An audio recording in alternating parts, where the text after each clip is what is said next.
Hi guys, and welcome back to my channel. Today I am doing my next Eye It or Buy It video.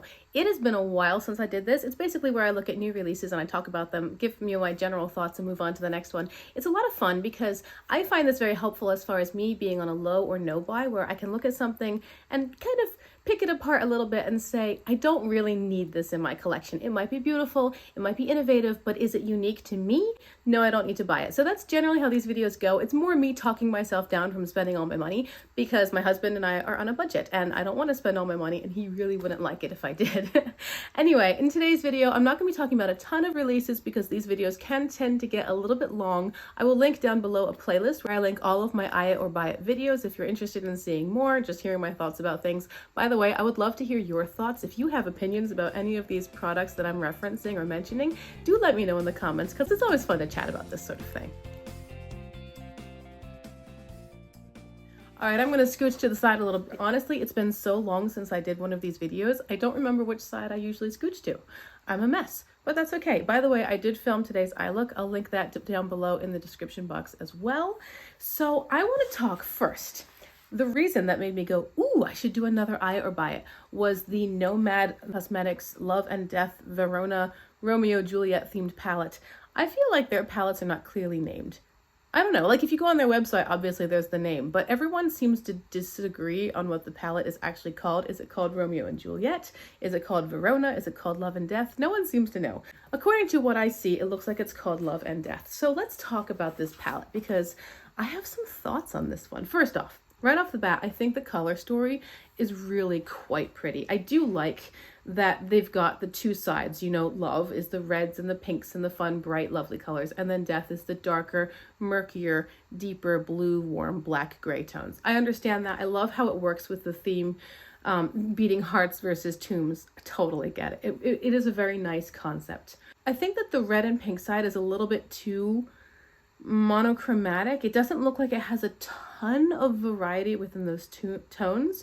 Maybe a couple of pastels and a couple really deep shades could have balanced that side out a little bit better. And then on the other side, I feel like two of the purple mattes are very similar in tone. I do like that they've got a black, but gray is a tricky color, and gray honestly does not look great on most people. So to throw a gray in there, I get it with the theme. And I get it with the colors that they selected, but I don't know how often that gray shade is really going to be used. I mean, maybe just as a transition tone for most people and then build it up with something else. I like the pop of blue and the pop of that more yellowy golden color. It's pretty.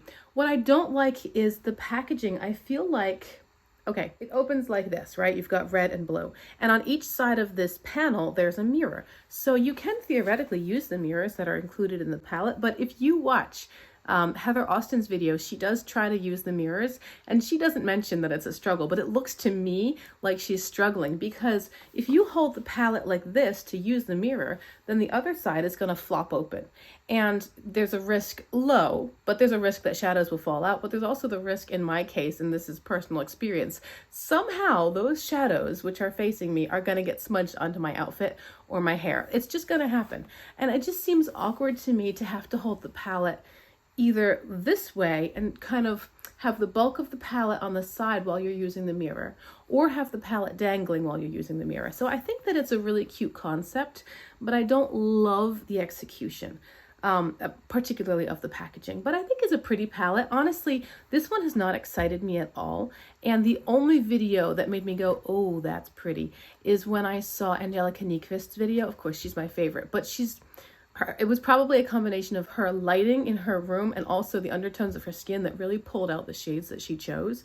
That's the video that made me go, oh, maybe I do want that palette. But I haven't had that reaction to any other video, and because of that, and because I have opinions about the palette itself, I don't think it's the right fit for me. Let's talk about Sigma and An Nook. I hope that I'm saying her name right. I apologize if I'm not. This is a very nice palette. I have actually watched An's videos a lot. She was one of the first people that I watched when I discovered eyeshadow because her videos are quite popular. She's got tons and tons of subscribers, but she's really good. She has flawless makeup application. Her eyeshadow looks are always super blended and beautiful, interesting color combinations, a little bit less wild and more traditional, but always flattering, always beautiful. She just does a great job. If you don't know, I'm sure you do, but if you don't know her, check her out on YouTube because she's great. Anyway, I was excited for her when I saw this collaboration. Congratulations to On, because this is so exciting. Collabing with Sigma is kind of a big deal. And the palette that she created is lovely. It's actually a really good representation of what she does in her looks. It's pretty heavy on neutrals, and then we've got some blues and purple tones, and then some lighter colors as well. There's a black to deepen things out, and I think overall it's really pretty. You've got sort of a blue, sort of a yellow, a few mustardy tones, there's a pop of red. These are colors which look good on her, but they're also universally flattering. Like, these colors probably look good on almost any skin tones and with almost any eye colors. I think that you could use this palette as a makeup artist and do everyone's makeup, and everyone's gonna look good because you've got warm tones and cool tones and lights and darks and neutrals and colors. It's just a really nicely balanced palette. It's not for me, but that's just not my eyeshadow aesthetic, but I do think that she's done a very good job, and Sigma quality is good. So that's pretty cool. Congrats to On for such a fun collab. I feel like I'm talking so fast. I'm sorry. I am 9 months pregnant, and it's like sitting on a stool in front of my couch, and I'm trying to hold my computer on my lap so that I can see the pictures while I'm talking about them, and the computer keeps sliding. It keeps sliding off of my lap because my belly is pushing it away. Oh my word. Anyway, let's talk about Oden. Oden, everyone knows, is one of my favorite brands. I love their formula and their shadows and their colors and their packaging. They're just the complete package.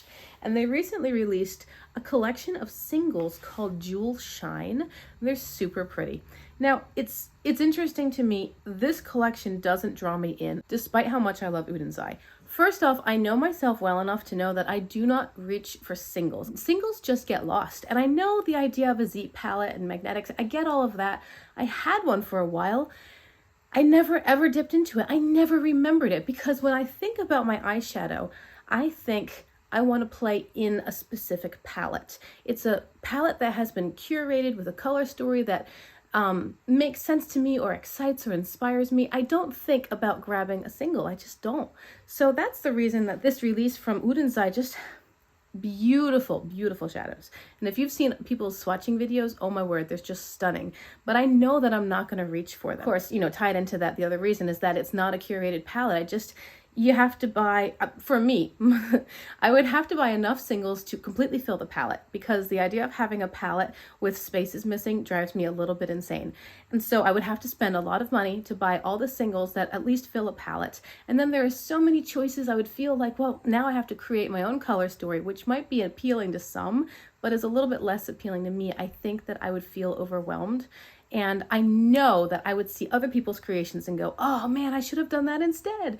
Mine would probably just be blues and purples or all greens. And somebody else would do something that's far more interesting and creative, and I would want theirs instead. And then I would feel regret that I had spent this money on shadows, which I should have bought in different shades. And it's just, this is inside Rachel's brain. It might not be a very pretty place, but that's kind of where my mind goes when it comes to singles and magnetic palettes. I think that this release is stunning. The shadows look amazing, and I love Oden's eye shimmers. They're beautiful, and they just look gorgeous. But I know, personally speaking, it's not the right fit for me. Simply Posh Cosmetics has launched a new palette called Berry Icy. I have had my eye on Simply Posh for a while, but I feel like with their palettes, they're just a little bit too big, and I feel like a lot of times their mattes are a little bit too close to each other. This is the most interesting color story that they've released yet, to my tastes. I love that there's a whole section of blues. They're super pretty blues. This layout reminds me of the Whistler Snow Lodge palette, which is what I use today, and also the Nomad Iceland palette, because they both have like a section of blues, And these are really pretty blues. They're very icy toned, which I do love. And then we go light to dark, which is fun. So in the top corner, you've got a light blue green, and then in the bottom of that 9 pan, you've got a dark blue.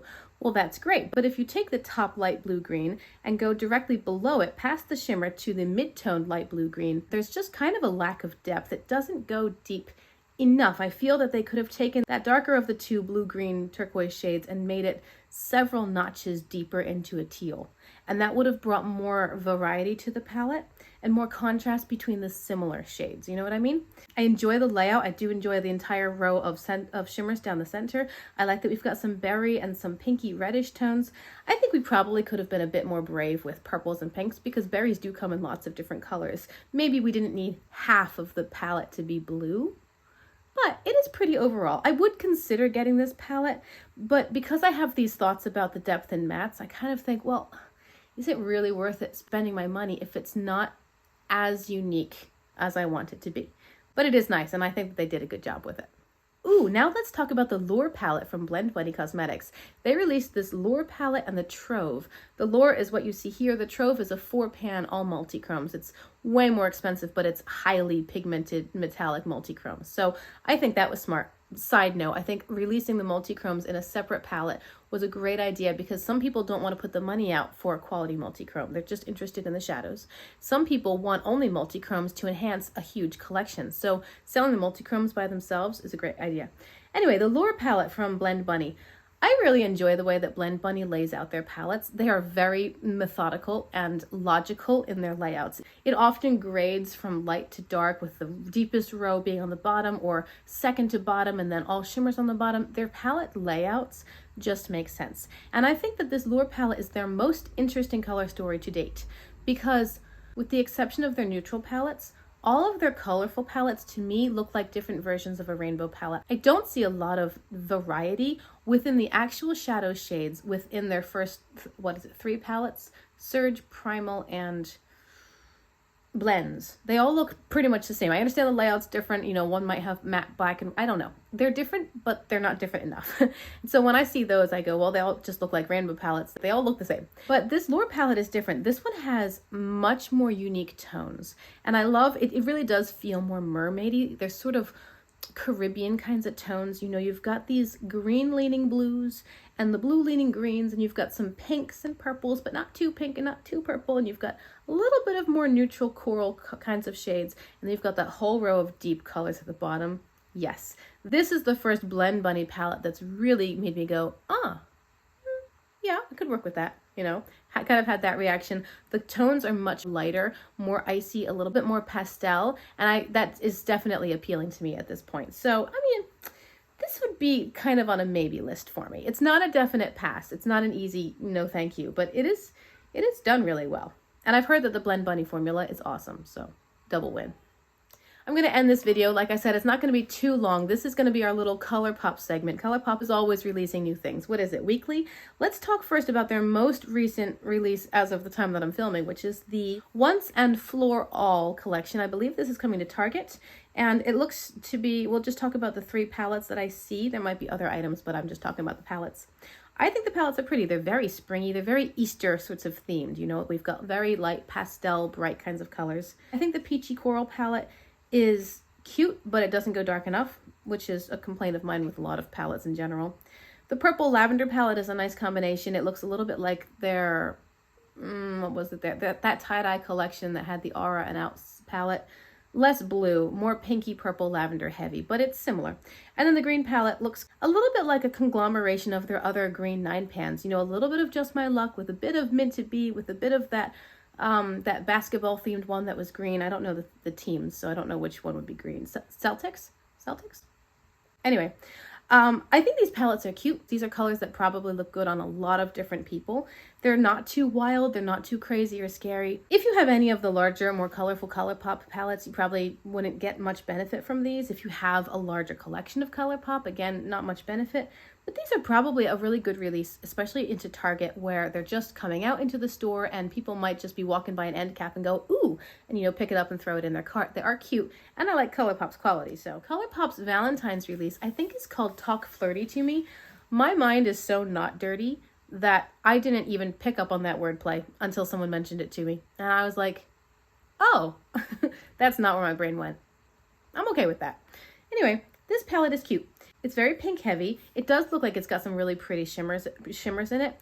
I think it's too similar to their Cherry Crush palette and too similar to Ooh La La, because if you have both of those, you definitely don't need this. It's really, I mean, honestly, it's a pink, it's almost a pink monochromatic palette. It would benefit from a deep, deep, deep red or a deep burgundy or berry or plum kind of shade. I do like that they go quite light with this white. It looks like a white shimmer. Couple of different shimmer options that are all lighter toned, and those are super pretty. And I like that we've got a hint of peachy corals as well. I think that a couple of those darker pink shades could have been made more interesting by being different colors, you know, like I said, a deep mauve or a really deep red or something like that. But I like the layout. I like the way that it kind of does go from dark to light and ranging across the palette in rows. And it is pretty. It's probably ColourPop's good formula. I mean, generally their formula is reliable. It looks nice. If you have a lot of pinks or reds in your collection, I don't think that this would bring any value to you. It's certainly not going to bring value to my collection. I don't love the name. Now that I see that connection, I'm like, oh, come on, guys, really? But it is pretty. Okay, and finally, this one is a little bit older, but it is cute, and I want to talk about it. It is the ColourPop X Winx collection, the palette specifically. I had no idea who the Winx were. I actually thought that it was Win X. And that's what I thought the collaboration was. And I'm like, what's WinX? And then somebody wrote it out without the X being capitalized. They just wrote W-I-N-X. I was like, oh, it's probably Winx. Still the same reaction. What the heck is Winx? Clearly not my generation. The palette is really pretty. I do like it. Of course, it doesn't go dark enough, but it does go pretty dark considering that it's more pastel leaning. It's very springy, like that Target collection. It's very light toned, very fun, a lot of sparkles. I think that this palette is more shimmer heavy than matte. I prefer the opposite, but with a fairy or character themed collection, whatever the Winx are, I don't know, superhero fairies, whatever they are, this sort of concept of having it heavier on sparkles totally makes sense. And a lot of the eye look tutorials or suggestions or inspiration pictures that I've happened across using this palette have been lots of rainbow shimmer sorts of looks. It is pretty. This would be a palette that I would consider having in my collection just because it brings a lot of those fun floral tones and is actually kind of inspiring in the way that it's laid out and the colors that they've selected. I like that it's not just pink and, you know, teal or blues. You've got yellow, you've got coral, you've got teal, you've got mint. You've got a good assortment of actual shades and ranges.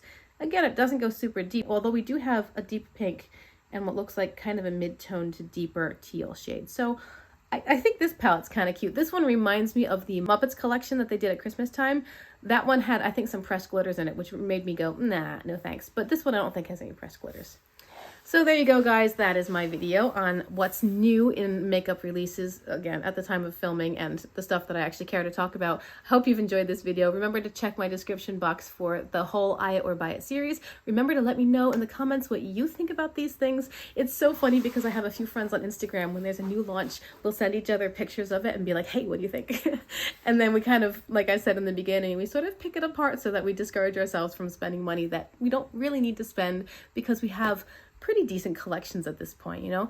I love to keep my collection curated, but it's still fun to look at what's coming out and say, ooh, what could that bring to things? Or how does that duplicate? Or how is this new or interesting or creative or whatever? Remember also to check my description box for today's eye look and to hit the subscribe button before you leave. Hope you have a great day, guys. Thank you so much for being here. Bye.